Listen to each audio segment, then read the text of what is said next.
তুমি এরকম কথা বলছো কেন? পুলিশের নিয়ে কথা বলছো। তুমি কি আজকে এটাকে ভিডিও করতে অনেক ভিতরে আছে। ভিডিও করো। এটা কোন সময় ভিডিও করতে পপুলেশন বাংলাদেশ। সেটা অন্য জিনিস। হ্যাঁ ওটাই স্যার। আপনি তো বিআইবি শিখেন না। আমি বিআইবি স্যার আপনি তিন দিন না তুমি এরকম কথা বলছো কেন? পুলিশের নিয়ে কথা বলছো। তুমি কি আজকে এটাকে ভিডিও করতে অনেক ভিতরে আছে। ভিডিও করো। এটা কোন সময় ভিডিও করতে দর্শক, এমন একটি ঘটনার বাস্তব প্রমাণ দিব যে বাংলাদেশে এই মুহূর্তে হিন্দুদেরকে একদিকে আওয়ামী লীগ এবং আওয়ামী লীগের নেতাকর্মীদেরকে যে পরিমাণ অত্যাচার, নির্যাতন, অপমান, লাঞ্ছনা এবং তাদেরকে প্রতিনিয়ত যে পরিমাণ তাদের উপর বর্বর নির্যাতনের চিত্র আমরা দেখতে পাচ্ছি, সেইভাবেও একইভাবে হিন্দু সনাতনী পরিবারের উপরেও বিভিন্ন নির্যাতন, মুক্তিযোদ্ধা পরিবারের নির্যাতন, পাশাপাশি হিন্দু সনাতনীদের যারা বড় বড় কর্মকর্তা প্রত্যেককে যেখানে পাচ্ছে সেখান থেকে কোনো প্রকার নোটিশ ছাড়া চাকরিচ্যুত করা হচ্ছে। এমন একটি ঘটনা একদম সরাসরি প্রমাণ করে দিলেন যে সনাতনীরা তাদের কত বড় শত্রু, তাদের চোখের কাঁটা। দেখেন, স্বাস্থ্য অধিদপ্তরের মহাপরিচালক তিনি হঠাৎ করে বাকবিতণ্ডায় জড়িয়ে পড়েন একজন চিকিৎসকের সাথে। এটি যে একটি উদ্দেশ্য প্রণোদিত, আমি সেটাই আপনাদেরকে উপস্থাপন করব।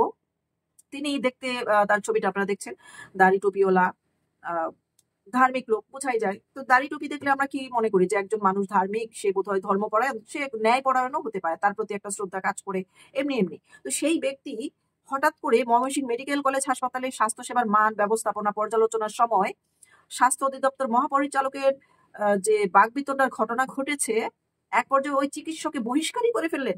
আমরা কিন্তু সেই ভিডিওতে দেখেছি যে ডাক্তার, যে হিন্দু ডাক্তার, তাকে কথা বলার সুযোগই দিচ্ছে না, ঢুকেই তাকে মানে আক্রমণ করা শুরু করেছে এবং তার সঙ্গে বর্বর আচরণ করেছে, যেন তার সে কোনো মানুষের পর্যায়ে পড়ে না। উনি যে একজন ডাক্তার, উনি যে পড়াশোনা করেছেন, ওনার যে একটা ব্যক্তি মর্যাদা আছে, আত্মমর্যাদা আছে, সামাজিক মর্যাদা আছে, তার পেশাগত মর্যাদা আছে, কোনো প্রকার তাকে সম্মান প্রদর্শন না করে, অসম্মান করে, তার সহকর্মীদের সামনে অপদস্থ করে তাকে আবার বহিষ্কার করা হয়েছে। তিনি কি হাসপাতাল পরিদর্শন করতে গিয়েছিলেন, না ওই ব্যক্তিকে বহিষ্কার করতে গিয়েছিলেন? আমার সম্পূর্ণ ভিডিওটা দেখে মনে হয়েছে যে তিনি উদ্দেশ্য প্রণোদিত ভাবে গিয়েছেন এবং তাকে বহিষ্কারের উদ্দেশ্যেই গিয়েছেন। গিয়ে একদম সনাতনী ধর্মের একজন ডাক্তার বলেই তাকে এই দৃষ্টিতে কপোকাত করা হলো। তো এই যে ওনাকে নিয়ে যে খবর প্রকাশ হয়েছে, সেখানে কিন্তু তার সম্পর্কে চলমান কোনো অভিযোগ দেখাতে পারেনি, কোনো দোষ উপস্থাপন করতে পারেনি, কোনো প্রকার সেবার মান নিয়েও কথা বলতে পারেনি। সেবার মান যদি খারাপ হয়, সেটা কিন্তু সার্বিক সবাইকে নিয়েই খারাপ হয়, কোনো একজনকে নির্দিষ্ট করে কিন্তু দোষ দেওয়া যায় না।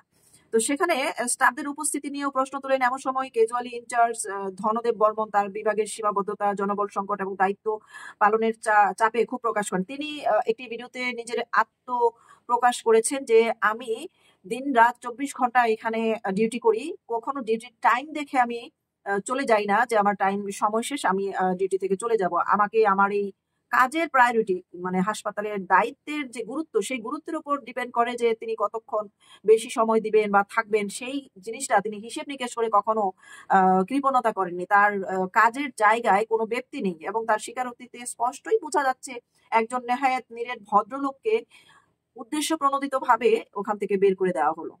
এই ধরনের অবিচার করে আবার জামাত বলছে, বিএনপিও বলছে যে তারা নাকি ধর্ম বর্ণ নির্বিশেষে এই দেশে গণতন্ত্র প্রতিষ্ঠা করবে। এইভাবে সনাতনী ধর্মের মানুষদেরকে লাঞ্ছিত করে, বহিষ্কার করে, তাদেরকে চাকরিচ্যুত করে, তাদেরকে নিয়ে নাকি নির্বাচনে সমতা তৈরি করবে এবং তাদের ভোটও আশা করে। অত্যন্ত লজ্জাজনক ঘটনা আমাদের জন্য। এবং এই ঘটনাগুলো ভবিষ্যতে আমাদেরকে কি শিক্ষা দিচ্ছে, যে ভবিষ্যতে তাদের ক্ষমতাও যখন খর্ব হবে, তখন তাদের সাথে যদি না এমনই আচরণ করা হয়, তখন তাদের অবস্থান আমরা নির্ণয় করব কিভাবে? এটাই একটি প্রশ্নবোধক চিহ্ন রয়ে গেল। আপনি কি আর বিশ্বাস করেন? স্যার কখনো আমাদের সাথে এরকম করে চিন্তা করিনি স্যার। আমাদের সাথে সবসময় লোভ হয়।